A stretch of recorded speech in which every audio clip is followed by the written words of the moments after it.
एक रात का भोजन और अगले जन्म का परिणाम बहुत समय पहले की बात है। एक छोटे से गांव में माधव नाम का युवक अपने माता पिता के साथ रहता था। वो मेहनती किसान था, सादा जीवन जीता था और सच्चाई में विश्वास रखता था। लेकिन एक बात में वो ढीला था, वो धर्म के नियमों को गंभीरता से नहीं लेता था।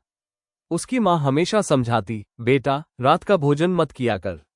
यह न केवल हमारे शरीर के लिए हानिकारक है, बल्कि यह धर्म की भी अवहेलना है। रात्रि भोजन में अनजाने में असंख्य सूक्ष्म जीव मर जाते हैं। मगर माधव मुस्कुराता और कहता, अम्मा, भूख तो समय देखकर नहीं आती। मैं जब भूखा होता हूँ खा लेता हूँ। एक विशेष रात, एक दिन शाम को खेत में देर तक काम करते हुए माधव थक गया। जब वो घर लौटा तब तक रात हो चुकी थी। माँ ने कहा, बेटा, अब तो अन्न नहीं देना चाहिए। नियम है, रात्रि में भोजन निषेध है। लेकिन माधव ने माँ की एक न सुनी। उसने पत्तल में भोजन परोसा और आराम से खा लिया। उसी रात उसे तेज बुखार चढ़ गया। कुछ ही दिनों में उसकी तबीयत और बिगड़ती चली गई। वैद्य को बुलाया गया, दवा दी गई, मगर फायदा नहीं हुआ।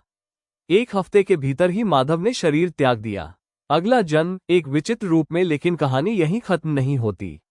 जैन धर्म के अनुसार जीव की यात्रा मृत्यु के बाद भी जारी रहती है। उसके कर्म उसे अगले जन्म में नई योनि में ले जाते हैं। माधव, जिसने बार बार धर्म नियमों का उल्लंघन किया, विशेषकर रात्रि भोजन का, वो अगले जन्म में एक बिल्ली के रूप में जन्मा। अब ये बिल्ली एक घर में रहती थी, लेकिन उसका स्वभाव बाकी बिल्लियों से अलग था। उसे हमेशा अंधेरे में ही खाना पसंद आता। जैसे ही रात होती वो बेचैन हो उठती और रसोई में घुसकर कुछ न कुछ खाने लगती। घर की महिला, जो एक जैन श्राविका थी, बहुत परेशान रहती।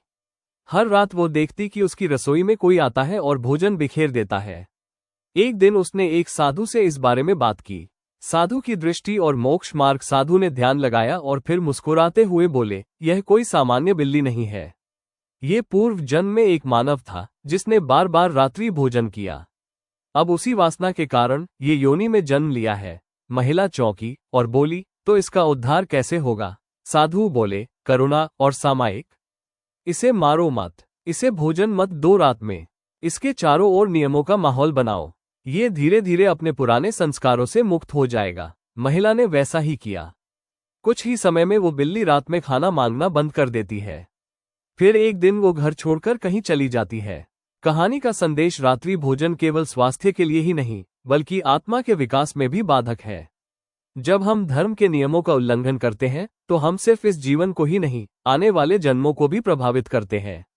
माधव की तरह हम भी भूल सकते हैं, मगर सुधार की राह कभी बंद नहीं होती। ध्यान रहे, उंगली से दाहिनी ओर इशारा। जो रात्रि में खाता है, वो केवल अन्न नहीं, पाप भी खाता है।